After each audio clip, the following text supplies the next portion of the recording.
Đây, ở nhà nhé, con đi làm đây. Anh đi làm đi. Đi ra đó nhanh lên cho nó kịp. Quét sân rồi nào, anh đi làm đây nhé.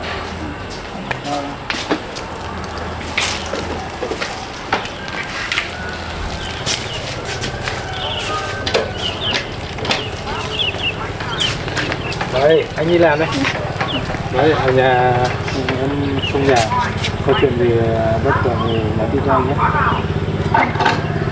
Trong này là đến nhà đi chơi đâu đấy thì em trong nhà. Đi làm đấy.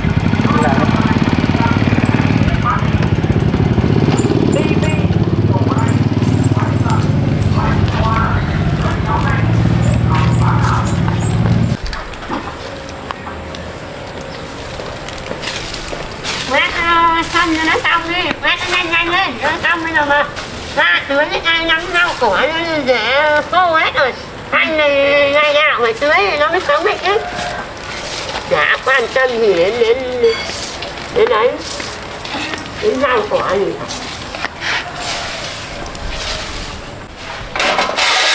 Đấy, làm đi, đây này, lần trước mặt này hay khô hết rồi đây. Ngoài này anh thôi ngày lấy 2 lần mới được thì nó mới sống được của mình đó như vậy ăn nước ấy. Nó ăn tốt này với rau cỏ hòa nhé.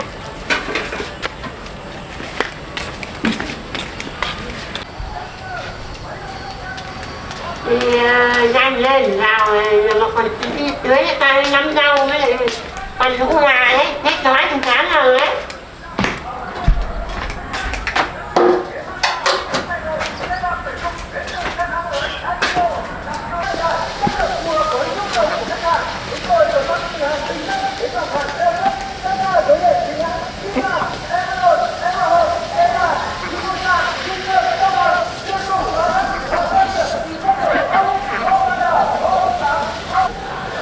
Cháu ở cái nhà này không ra cái gì. Đấy là cô con dâu thì mồm miệng không có, không làm này, không làm này, không ra gì làm ăn mà không biết là làm. Rồi lại sinh lẻ, cũng sinh lẻ nữa. Như cái này nha, trước nó bắt nó lấy nó lấy tiền nó phải ra sướng mà. Nói con không nghe.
nước, em uống nước. Dạ vâng. Bác ăn cơm đi. Nó ăn chán rồi.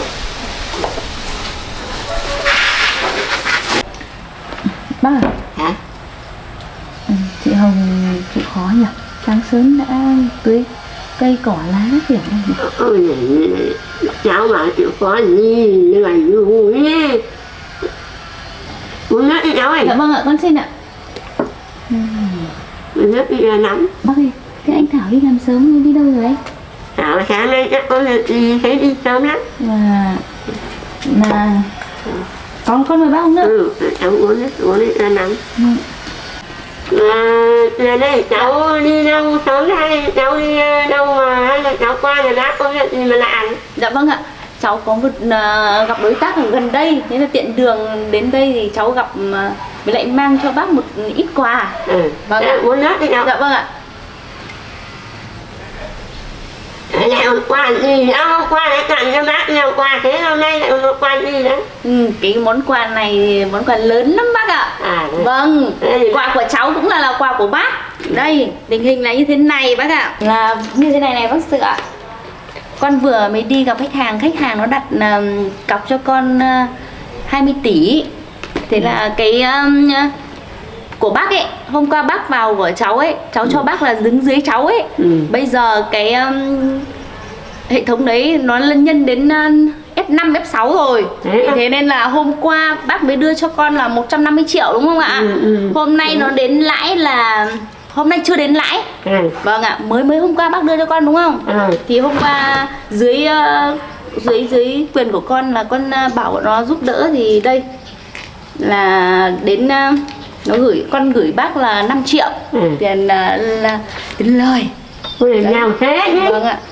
Thế này đâu to rồi, đúng là tiền là thật gì, đúng rồi sao nhanh thế hả con? Đúng dạ vâng ạ, tại vì cái đội đấy đều dưới quyền con hết nên con bảo họ giúp đỡ bác đấy. Vâng. Thế mà đúng là con là quý nhân của bác, là đúng là thôi bác cảm ơn nhé, đừng giàu thế này giàu cả đời luôn rồi. Ý bác thấy không, may mà bác là mẹ của anh Thảo nên con mới giúp đỡ như thế thôi, còn nếu là người ngoài thì con không bận tâm đâu bác ạ. Vâng. Dạ, với lại bác ạ, bác cứ theo con thế này sớm muộn gì bác đập cái nhà này đi, xây cái nhà giống to như nhà con đi bác ạ. Thì đây nhà bác tính sao nào như là thấy. Đây là tiền thật đấy nhá. Đấy. Thích không? Vâng, đây này vừa nãy ở đội chi nhánh thứ 2 của con thì vừa đặt cho con 20 tỷ lên. Vâng ạ. Bác cảm ơn con nhé. Dạ vâng. Thế mà bác nhớ giúp đỡ con Yến Thảo nhé. Dạ. Để rồi con yên tâm là bác hát lúc đã hát có con đến lúc đã. Vâng. Thế là bác cảm ơn cháu nhé. Dạ. Bác thấy cháu là hiếu thảo nhất đấy. Mà bác tuần này ở nhau rồi bác bây giờ nó cũng thấy cháu có một đấy. Vâng. Thế bác cảm ơn nhé. Dạ. Trước sau gì con cũng mong là cháu với bác là một gia đình. Vâng. Thế nên đây là tiện đường thì thôi cháu vừa không mua quà cho bác thì con gửi cho bác 2 triệu để mua quà. Mua gì thì mua. Nhiều quá ngại lắm. Thôi có gì đâu, có ít quà mọn. Con vừa nãy con định mua gói bánh nhưng mà lại không tiện đường, thế nên là thôi con gửi bác nhé. Bác muốn mua gì thì bác mua nhé. Là bây giờ mà ai mà lấy cháu thì sướng cả một đời người đấy. Nhẹ nhõm. Cái thằng Thảo nhà bác thì nói nó khuyên nó không thèm nghe, không biết là nó ấy phải của mê cốt lú của con kia.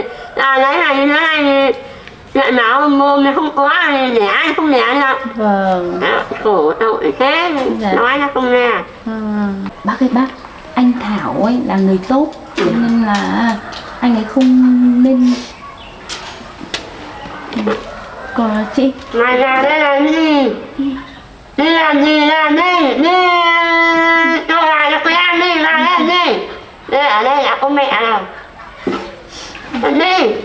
Đi làm gì làm đi. bác, anh Thảo không nên sống với lại cái chị này à? Bác ạ, anh Thảo là người tốt, thế nên là nếu mà bác mà tác hợp cho con với anh Thảo ấy, sau này con thì quan hệ có này, tiền thì có quá nhiều, nên là con sẽ giúp đỡ anh Thảo lên đến bộ để làm, chứ không phải làm phọt phẹt vớ vẩn này đâu. Tiền không có mà đi làm suốt ngày như thế, mà ở cái chị này ấy, con thấy không được bác ạ. Vâng.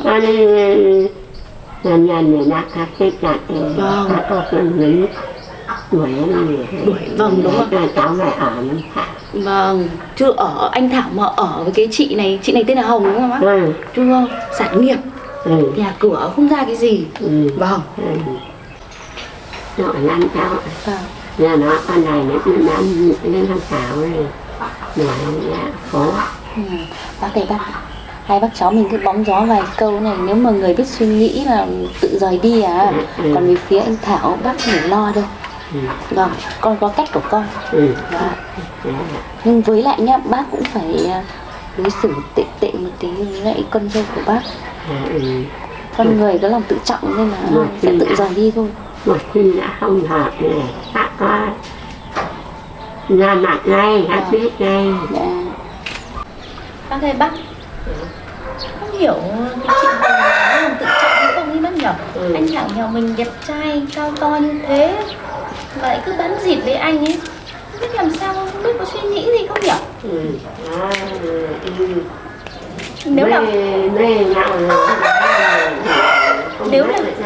Nếu là con ấy, con tự rút lui chứ con không bám rít lấy anh Thảo ấy nữa đâu. Để anh Thảo tìm cái cuộc sống mới tốt đẹp hơn cho anh ấy. Cháu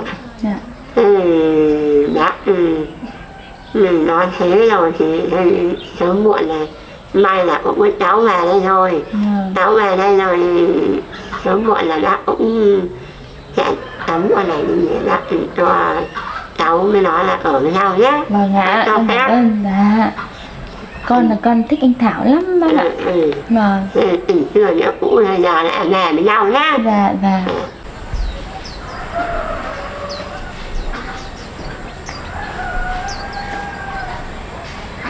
Bác ơi, về vấn đề anh Thảo là bác cứ cố gắng giúp đỡ con nhé. Còn cái vấn đề về tiền nong đầu tư ấy, bác cứ yên tâm. Trong vòng, con hứa với bác trong vòng 1 tuần thôi là cái số vốn của bác đưa cho con ấy, con sẽ hoàn trả lại bác. Vâng. Dạ. Cảm ơn nhé.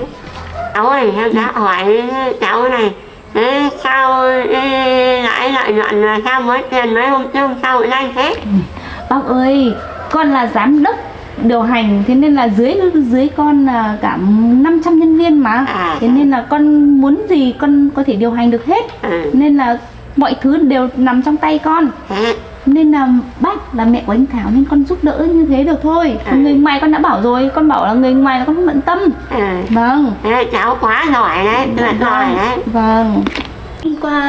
Hôm trước bác sang nhà con rồi, bác biết cơ ngơi của con rồi đúng không bác? Đấy. Ở đây là con chỉ xây để ở tạm bợ thôi, chứ còn thực ra là con ở bên Mỹ nhiều hơn. Ở bên Mỹ cơ ngơi của con còn gấp 5 lần như thế này nữa cơ ạ. Vâng ạ. Chứ con thuê 2 người ô xin mỗi tháng con trả mỗi cô 10 triệu, chỉ ở nhà tưới cây cảnh với lại lau cái nhà, không có ở đâu ạ. Đấy. Nên là cháu chưa từng thấy người nào giỏi như cháu, giỏi quá tôi giỏi. Vâng, nên là bác cứ yên tâm đi, mọi thứ đều nằm trong tay hết của con có thể điều hành hết mọi thứ. Vâng ạ. Nên vấn đề tiền nong của bác là cứ thoải mái bác ạ. Dạ. Đấy thấy không? Đấy, mới có mấy ngày mà đã được 5 triệu như thế này rồi. Bác thử xem là bác còn vốn không nữa hay không, bác muốn đầu tư nữa hay không, thì số tiền càng nhiều thì lời càng nhiều. Thế nên là bác cố gắng xem họ hàng nhà bác ấy có ai có tiền không thì muốn đầu tư vào để đưa cho con giúp cho nhé. Thế cháu nói thế đã để đã còn xem, đã còn tính vốn thì đã hết rồi, giờ là không còn đồng nào nữa, để đã còn tính tiếp nhé. Xem anh em họ hàng ấy nhà bác ấy, xem ai có tiền không thì muốn đầu tư con giúp. Ở chỗ quen biết, chỗ uy tín rồi bác tính mà xem đấy, lên như thế này mấy mà giàu đâu. Ôi anh em mình chạy ra rồi cũng khó khăn lắm. Cháu bảo thế đã họ hàng là đã tất cả mọi người nhà khó khăn lắm này, chứ những nhà khó khăn này. Bác ơi, chính vì vấn đề khó khăn đấy nên con mới muốn giúp đỡ đấy bác ạ. Chỗ quen biết thì con mới giúp đỡ. Sau này bác có tiền rồi bác không phải ở cái nhà quê, nhà nhỏ như này nữa, bác sẽ ra thành phố Quốc Lộ ở, chứ ở làm gì cái nhà này nữa. Lúc đấy tiền nhiều, bác cứ mang tiền hết đây cho con đầu tư cho bác, chỉ trong vòng độ 1 tháng là bác không phải ở cái căn nhà này nữa đâu. Rồi ra Quốc Lộ ở đường cái hơn, xe có rồi mua ô tô cho anh Thảo đi cho nó mát mặt, chứ đi xe máy còn làm gì. Đã nằm thôn quen rồi giờ là quê ra tỉnh để ra mỡ đấy là mới thế thôi nhá. Bác cứ xem đi, xem họ hàng có tiền không, bác đưa cho con, đầu tư cho để bác còn xem nữa. Vâng, anh Thảo bác ạ, anh Thảo mà bây giờ bỏ chị Hồng về với con thì thôi rồi luôn. Con sẽ đưa anh đấy lên bộ làm này, con mua cho con BMW, con ô tô BMW đấy, con cho anh đấy chạy. Vâng. Thế là cháu mà cháu như thế tốt quá nhỉ. Thế mà lại đi làm sẽ không mưa không đến đầu, thoải mái với thời gian, tiền rủng rỉnh. Chứ đi như này lọc cọc đi mấy vài ba đồng bạc khổ thân anh ấy ra. Thôi cứ dần kéo nhé. Dạ vâng. Dần khác thành đôi. Vâng.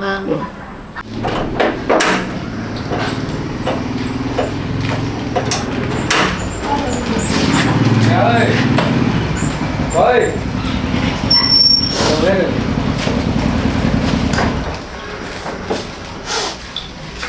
Con cứ tưởng tượng ra trời mưa trời lạnh như này mà anh Thảo cứ lóc cóc cái xe máy đấy đi làm vất vả lắm anh bác ạ.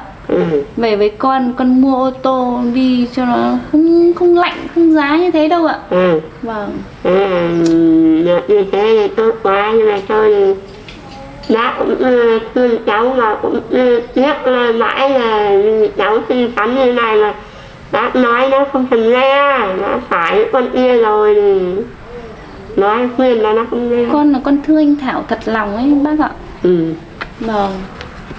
Dạ bác ơi, con xin phép bác nhé. Con đi một chút việc đây ạ.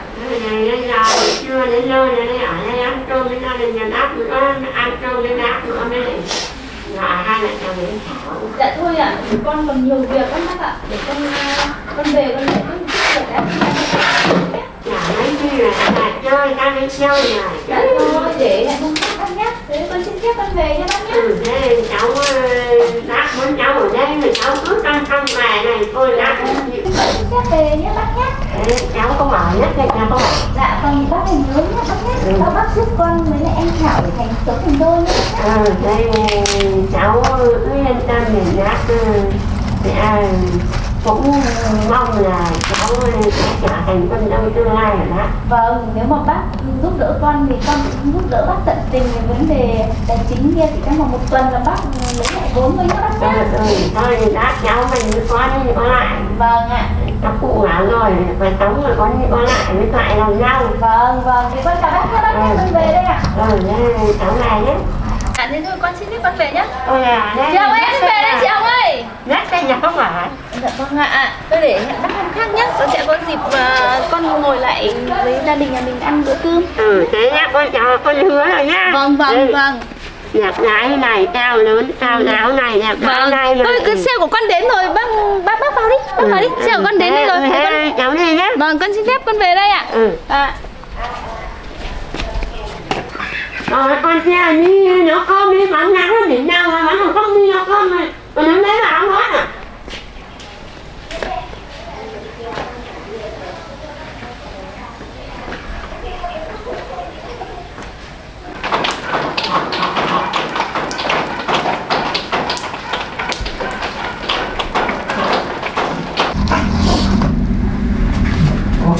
Đấy, em đang nấu cơm à?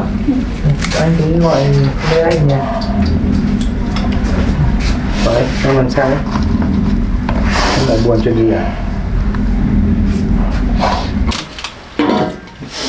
Em lại có chuyện gì à? Sáng anh đã dặn em ở nhà có chuyện gì thì nói cho anh nghe, em cứ giấu trong lòng đấy. Thế sáng nay nhà mình có ai đến hay là có chuyện gì không? Vậy em có chuyện gì phải nói cho anh biết để anh có hướng xử lý. Em cứ giấu trong lòng. Hay em vẫn buồn chuyện của anh với Tuyền à? Anh hứa với em anh với Tuyền không có gì cả. Em chính là người vợ trong lòng anh. Cả cuộc đời sau này anh cũng chỉ có mình em thôi.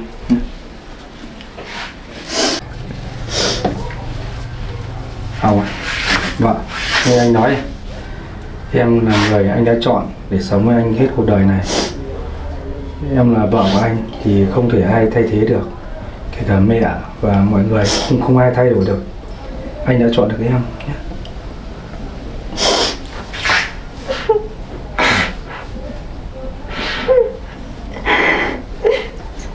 Cả cuộc đời này vợ chồng mình sẽ cùng nhau cố gắng. Anh sẽ không để ai thay thế hay là thay đổi được sự lựa chọn của anh. Đến nhà đây, ở trên nhà, đi lên nhà này, để cho mình nói chuyện với mẹ.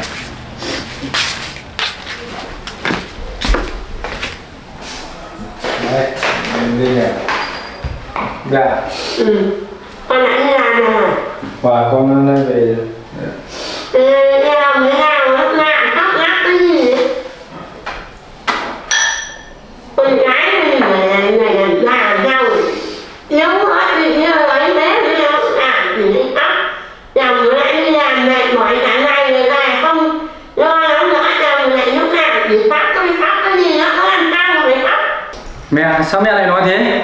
Hồng là vợ con, cô ấy chịu quá nhiều thiệt thòi rồi. Mẹ đừng để cô ấy phải tổn thương thêm lần nữa. Thế mẹ hỏi này, mẹ làm gì là phải tổn thương, với mẹ làm gì là phải khóc lóc? Có làm sao mà phải khóc? Đau lòng cái gì, khóc lóc cái gì, lúc nào có làm gì mà lúc nào khóc lóc đau lòng. Cứ làm như là những người bị hại, nhưng mà mình lại nghĩ mình là ai chứ? Mẹ con làm gì? Không nói là lẽ không tin lẽ là cái ta với cháu lại còn. Mẹ, chúng con kính trọng mẹ. Hồng là vợ con, là người con đã chọn rồi. Con không cho phép ai làm tổn thương vợ con nữa, kể cả mẹ. Và con sẽ bảo vệ vợ con. Nên là mẹ cứ đừng làm vợ con tổn thương lần nữa nhé. Thế mày cứ vì nó mà cãi tao nhân nhẫn à? Hả?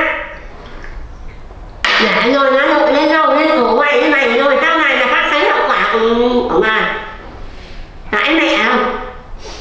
Mình vợ cẩn trọng đấy. Mẹ đừng nói như vậy nữa. Mẹ đừng tạo áp lực cho vợ chồng con nữa. Nếu mà mẹ cứ thế thì con sẽ đưa vợ con ra ở riêng ấy.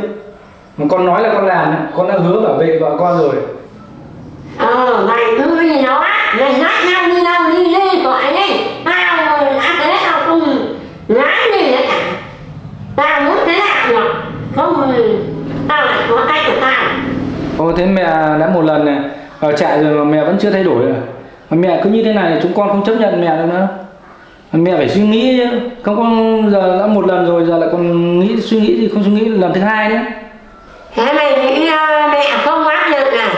Thế cả một đời người mẹ chỉ có mình này là con trai. Thế là lấy là con họ thì lại không lẽ là đến lúc rồi lại đi là mong mãi mới có thai thì lại hỏng. Thế rồi cứ thế này đấy tao không có cháu nói dõi trong đường nữa. Thế mày nghĩ thế nào? Ta làm tất cả chỉ vì con thôi, vì cái gia đình này tao muốn chúng mày sung sướng. Thế rồi lại cứ như thế này thì con sống thế nào ạ? Việc con cái thì là việc trời cho, một cái sự việc của chúng con này nó cũng không may nó xảy ra. Chứ chúng con sau này chúng con lại có con, nếu không có thì chúng con xin con nuôi. Bây giờ các cặp vợ chồng người ta làm thế, người ta cũng xin con nuôi đầy đấy. Mẹ làm sao mẹ cứ phải suy nghĩ mà mẹ cứ tạo áp lực cho chúng con đấy. Con nuôi trẻ học con thì nhẹ ra. Thế nhưng mà thôi, mày cứ cãi nọ mày cứ mày nọ mày như thế. Mày cứ nói ăn như thế, tôi cãi như này nhả, tôi cãi như ngủ nhảy, cứ cãi mẹ như nhảy. Mẹ đừng có như thế nữa. Những cái gì vợ chồng con nói là nói hết với mẹ rồi. Mẹ đừng để lần thứ hai thì mẹ đừng trách con. Thế thì mày giỏi rồi. Để anh nấu cơm. Mày giỏi lắm rồi. Mày muốn làm gì làm tao mà tao chả dám gì cả. Mày cứ quanh nọ mày rồi mày sẽ thấy hậu quả thôi. Tao không còn gì cả.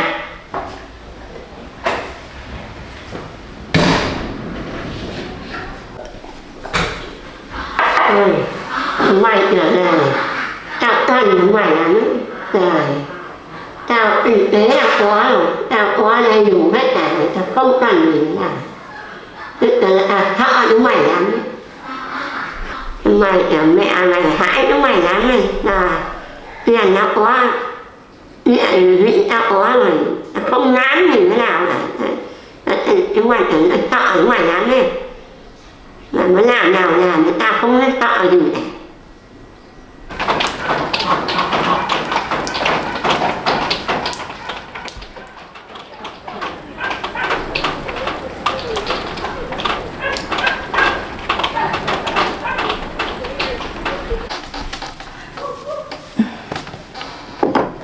Trên trời đó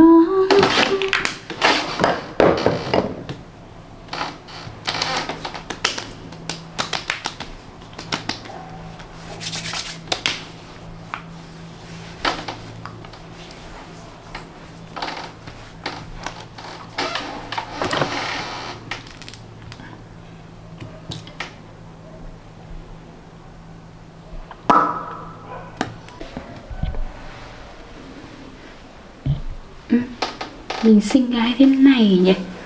Mình xinh gái thế này mà tại sao anh Thảo lại không theo mình nhỉ? Mà lại cứ phải theo cái con câm thế kia nhỉ? Mình phải làm cách nào để thắng được cái con câm ấy nhỉ mà lại thua con câm được? Đúng tuyệt. Không bao giờ để nó thắng mình.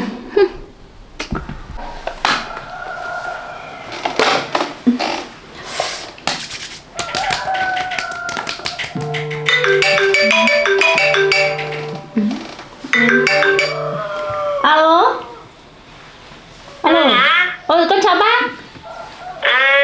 Cháu có nhà không đấy? Dạ cháu đang ở nhà bác ạ. Đã nói chuyện này lúc qua ở trong khi đấy bác cháu về hỏi như là cái Thảo nó cãi nói nhân nhảm đấy, nó bên vợ cái chân cặp đấy. Nó cãi đấy, nói với cháu xem làm nào có cách làm cái nào mà để Thảo nó nghe chứ nó cấm đầu cứ tủ lắm. Vâng bác ơi, người đàn ông nào nó cũng có điểm yếu thôi bác ạ. Nên là bác ơi, bác không phải lo đâu. Bác để việc này để cháu xử lý cho nhé. Bác yên tâm đi. Cháu làm nào đi, chỉ có cháu là thích thật nói hết hơn thì bác thì thích hết, nhưng mà nó cũng cứ nói nó không gì đâu, nó bây giờ ở đây đó. Vâng, yên tâm đi bác ơi. Bác cứ nghe lời cháu rồi mọi chuyện nó sẽ ổn hay. Đàn ông nào cũng có khuyết điểm mà. Thế bác ơi, bác ơi. Thế là bác định sang nhà con hả bác? Có nhà không để nó sang chơi. Con định đi có việc, thế nhưng mà thôi nếu bác đấy để con hoãn lại việc đấy. Xong rồi bây giờ bác sang luôn nhé. Thế rồi cháu ở nhà bác sang nhé. Vâng, thế sang luôn bác nhé. Dạ con chào bác. Bà già này giờ đang trên đường sang nhà mình ấy. Mình phải đợt này mình phải làm một trận cho nó uy tín hơn. Mình sẽ phải lấy tiền của cái mụ này, mình đưa cho mụ này nhiều tiền hơn để lấy lòng tin mới được. Tiền của bà thì vẫn là tiền của bà, nhưng mà còn lâu mới lấy được hết tiền của tôi nhé. Không được, mình phải làm mạnh hơn, phương pháp này mạnh hơn. Mình phải lấy nhiều tiền lãi hơn đưa cho mụ ấy. Đưa cho bà ấy 20 triệu đi, để dụ bà ấy thêm tiền đầu tư. Dụ bà ấy cắm sổ đỏ ngân hàng. Chứ bà ấy cũng không có tiền mặt đâu, nhưng mà còn cái sổ đỏ nhà đất đấy chắc là được đấy. Đấy cũng phải đến 500 triệu nữa.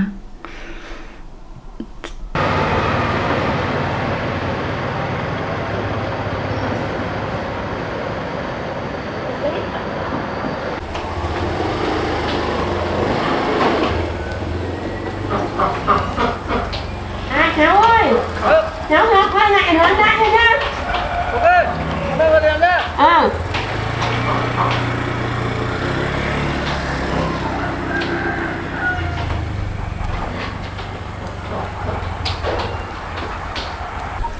Lan ơi, Lan, bây giờ hết nó mở cửa vào này.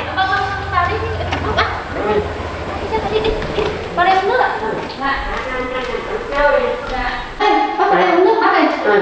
Ta đang này, ta để cháu chơi. Dạ vâng ạ. Con đáng lý là con đi gặp khách hàng rồi, nhưng mà thôi bác bảo sang thì con lại ở nhà. Vâng, với lại con cũng đang có chuyện vui. Định gọi điện cho bác thì bác lại gọi cho con rồi. Vâng, bác uống nước đấy nha bác nhé. Bác chơi có làm phiền cháu không? Dạ không, con mời bác uống nước. Dạ. Cháu có để ăn Bác uống nước đi bác. Dạ vâng. Này, nãy bác gọi điện cho cháu đấy, nhưng mà cái thằng Thảo nó cứ cãi bác lên nhảm, nó nói bác không là gì đâu đấy, cháu xem nghe bác nghe khó xử lắm, cháu xem cái nào có cách gì khuyên nhủ nói khuyên bác thì chịu rồi. Thế mà bác thấy là chỉ có cháu là thích hợp với nó là xứng đáng là nọ tương lai của nó. Vâng, bác ơi cái chuyện này con lo được, con bác yên tâm. Thì bây giờ nhé, bây giờ con mang lại niềm vui cho bác nhé. Tình hình là như thế này, cái chuyện hôm trước con nói chuyện với bác đầu tư đấy, bây giờ là cái tiền lãi nó lại rất chi là nhiều. Đây là số tiền 20 triệu đây. Tiền lãi của bác đây, niềm vui gấp 3 gấp 4 ấy bác ạ. Đây. Ôi nó tiền này, ôi tiền nghèo này nữa cháu. Dạ vâng ạ. Cái sao nhanh thế? Ôi tiền nghèo này nữa cháu. Ôi tiền sao lại nhanh thế? Đúng là tiền cơ phải đúng là nhát nghe cháu. Thật là sáng suốt, đúng là có lợi này nghèo này. Tiền đó là tiền, đúng là nghèo thế. Rồi bác còn cứ theo cháu thì bác còn nhanh giàu nữa bác ạ. Vâng. Cái này bác mà đặt cháu sớm hơn mấy năm trước nữa thì này bác là khang trang biệt thự này, dùng cái dẻo rồi, đúng là lặn cao thật đấy, là bác ra mới gửi tiền chưa đầy tuần là đã được nghèo, cái này đã được 25 triệu rồi, thế này Dạ. đã đặt tiền đúng rồi, sướng thật. Dạ bác ơi, thế bác có muốn cầm số tiền này gấp 10, gấp 20 lần hơn thế nữa không hả bác? Ôi này cháu ơi, tiền nhiều thì ai chả thích, ai cũng thích là nhiều tiền. Có tiền là có hết tất cả. Đấy, thế bác ơi bác, bây giờ con nói chuyện này với bác nhá, bác tập trung nghe nhá. Đâu ạ, khách hàng của con ấy. Dạ, thì lát nữa con gọi lại cho họ. Dạ bác ạ, như thế này nhá, bây giờ công ty của con đang muốn phát triển công ty to hơn nữa, thế nên là đang có một cái dự án rất chi là lớn. Mà dự án này lớn thì cần nhiều vốn hơn, nên là lợi nhuận sẽ lại tăng hơn. Thế nên là bác xem như thế nào, trong gia đình có nhiều tiền không thì làm một quả luôn đi, để đợt này xây nhà to luôn, xây nhà biệt thự luôn. Ôi này ơi, bác thì anh ấy mà là tiền thì đã hết mất rồi. Tiền hết rồi. Hết tiền mặt rồi. Hết tiền mặt, nhưng mà con thấy sổ đất các nhà bác đấy là có thể cũng có khả năng là để bán được độ 500 triệu đấy. Mà đất đai sau này làm sao quả này là bác xây luôn cái nhà to biệt thự luôn ở thành phố, làm gì phải ở cái nhà quê nữa. Đất đai này muốn để cho con trai hay không? Bây giờ thì nói đến sổ đất đai là khó lắm, nghe tách ra khó lắm. Bác ơi bác, cơ hội này là cơ hội vàng cho bác đấy. Vâng ạ, không phải ai con cũng chia sẻ đâu. Con biết thì con mới chia sẻ thôi. Cơ hội này là cơ hội vàng, mà bao nhiêu lâu mới có một lần. Thế nên là bác phải chốc nhoáng, phải quyết định nhanh.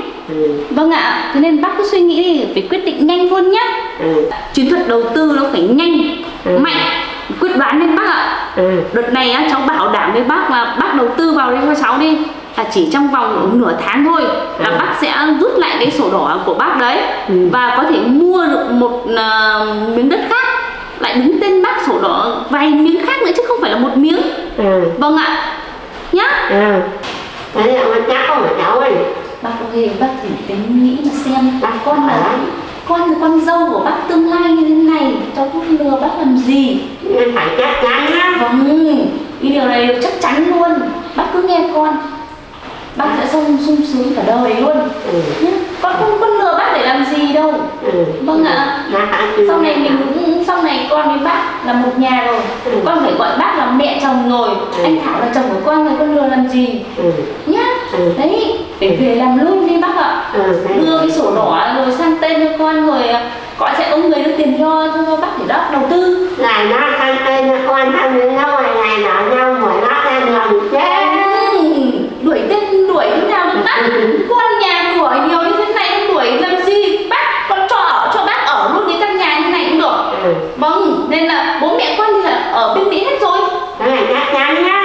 Mà bác ơi, còn chuyện này nữa này, con bảo bác này, bác thực ra là bác vẫn chưa mạnh tay với lại con dâu của bác đâu, vợ anh Thảo ấy.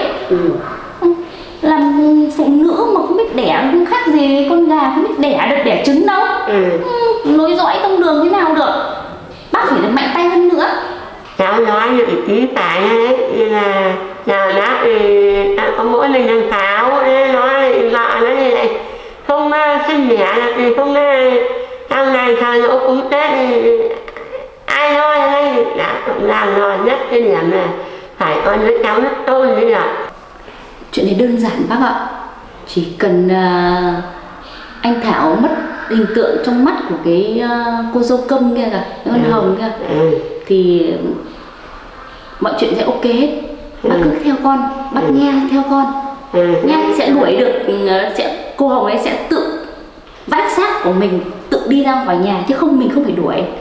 Vâng ạ, không phải giữ làm gì hết, con ấy không phải tiếc gì hết, nó sẽ tự vác xác của nó đi ra khỏi nhà bà. Cháu làm thế nào hả cháu? Làm thế nào? Như thế này nhá, bây giờ là hai bác cháu mình phải phối hợp với nhau. Vâng ạ, thế này nhá, bác sẽ làm bằng cách nào đấy để anh Thảo, hôm nào anh Thảo được ở nhà nghỉ ấy, anh không phải trực ấy, thì bác sẽ làm cách nào đó để anh ấy ngủ mê man đi. Xong rồi bác gọi cho con để con sang, rồi còn mọi chuyện đấy để con lo hết nhá.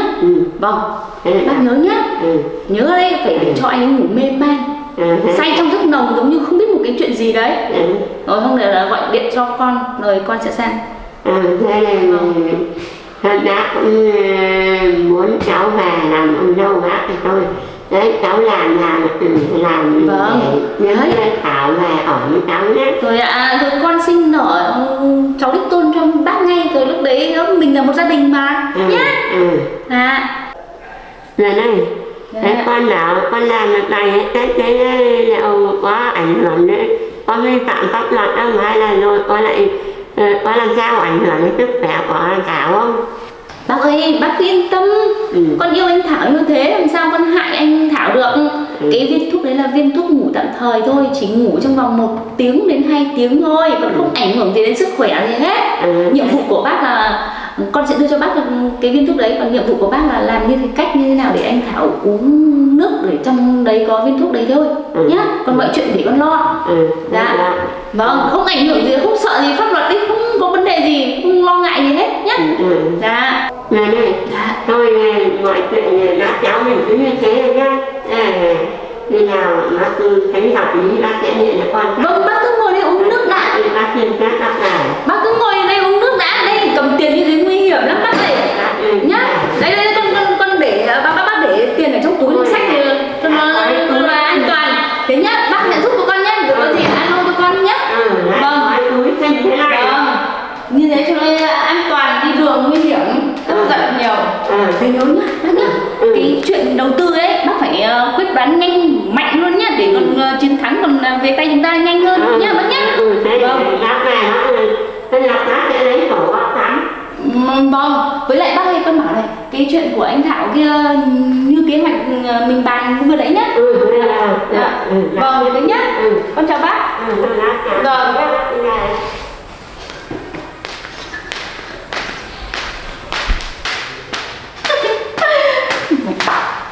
Mụ già hám tiền, mụ già hám tiền, đúng rồi. Cho 20 triệu vào mồm bác tỷ, đúng rồi. Nghe lời đúng ra đấy ngay, sổ đỏ ra tận mồm, ra tận tay người ta ngay vậy. Đợt này Thảo sẽ về mình, đợt này mình vừa được tiền vừa được tình. Sao đời nó lại thuận lợi thế nhỉ? Dễ lừa thế nhỉ?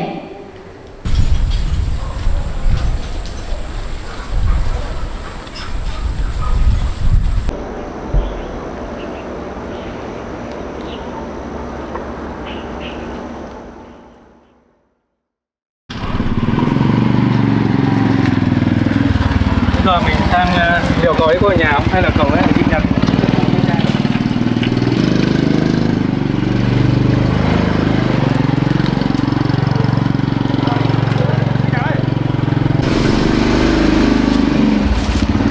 Cậu đấy đây hả?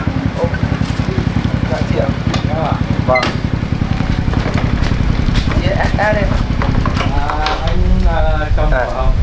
Anh nghe Hồng nói với em hôm nay anh sang để thăm nhà em, cửa thăm cuộc sống của em như này. vâng. Thì anh giúp đỡ. Vâng. Thế anh chính là vào đây. Anh ngồi xuống.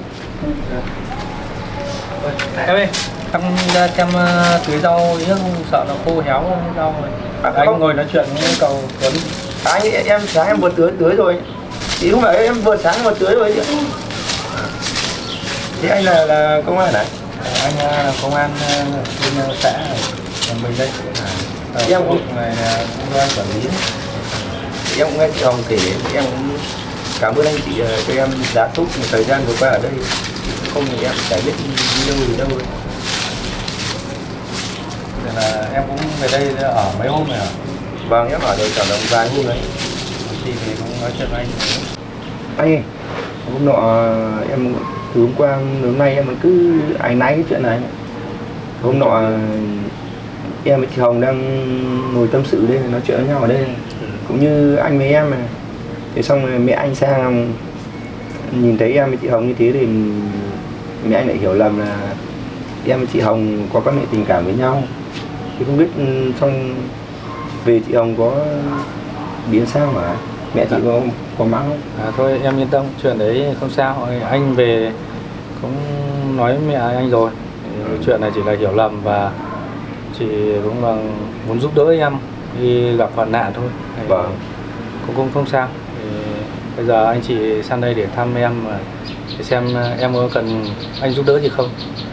Em đang định lên chỗ đồn công an để hỏi thăm xem đây là đâu, với lại xem họ có biết em không. Em thật anh là em giờ em không nhớ gì cả, không nhớ ngày xưa em là làm gì và như nào, gia đình em ở đâu anh. Thế em cũng rất muốn là lên công an trình báo để xem họ có thể giúp đỡ gì em không. May quá có anh ở đây thì anh xem em có gì giúp em được không. Đấy, việc này anh sẽ cố gắng giúp em. Trước khi là em bị mất trí nhớ thì là em có nghĩ là mình bị làm sao hay là mình đi từ đâu về đây? Em bây giờ em không nhớ gì ạ. Thôi em cứ ở đây. Hôm trước chị Hồng bảo em cũng, anh nghĩ em cũng rất là đáng thương. Bây giờ chưa biết về đâu thì em cứ ở đây trông nhà cửa rồi tưới rau cho anh. Vâng. Anh hứa anh sẽ giúp em. Vâng. Cũng trên cơ quan anh rồi cũng trùng hợp là cũng có một vụ án là có người vợ báo là chồng bị mất tích. Anh không nghĩ có liên quan đến em không, anh sẽ về xem lại cái hồ sơ. Thế à? Nếu có gì anh sẽ báo cho em nhé. Vâng, thế anh có gì xong cố gắng giúp em với nhé. Giúp em xem tìm lại gia đình em cái. Tìm lại, xong em không biết ngày xưa em như nào cả. Bây giờ em chả nhớ gì cả. Lúc em ngày xưa em như nào thì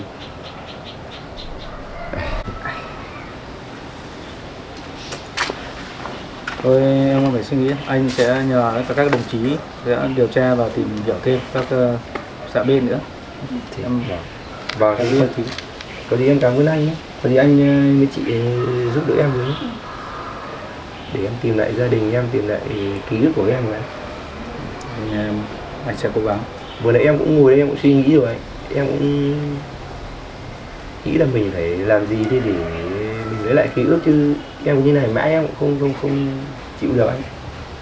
Em cũng vừa nghĩ đến bảo là định nhờ chị Hồng cho em gặp anh để anh giúp em. Anh nghĩ anh sẽ giúp em để em tìm lại gia đình. Thì bây giờ anh nghĩ là gia đình em sẽ rất là nhớ em và mong em chắc chắn sẽ đi tìm em. Anh sẽ cố gắng để đẩy nhanh cái tiến độ tìm lại cho em gia đình em để em sớm được về với gia đình nhé. Vâng, em cảm ơn ạ. Em cảm ơn chị nhé. Chị ơi, em xin lỗi chị nhé. Em xin lỗi vì em mà làm ảnh hưởng đến chị. Vì em mẹ chồng chị hiểu lầm em với chị thì em áy náy lắm. Một lần em nói chuyện với anh rồi, có gì chị bỏ qua đi em nhé.